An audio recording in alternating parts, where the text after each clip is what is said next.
بسم اللہ الرحمن الرحیم۔ روزانہ فجر کی نماز کے بعد یہ دعا پڑھنا اپنا معمول بنا لیں۔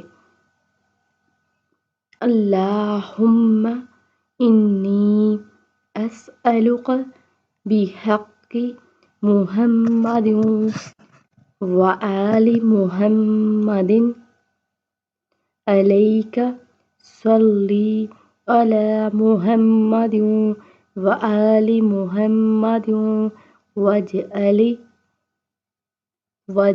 النور فی بصری والبصیرۃ فی الدین والیقین فی قلبی والاخلاص فی عملی والسلامۃ فی نفسی والسعادۃ فی رزقی والشکر لک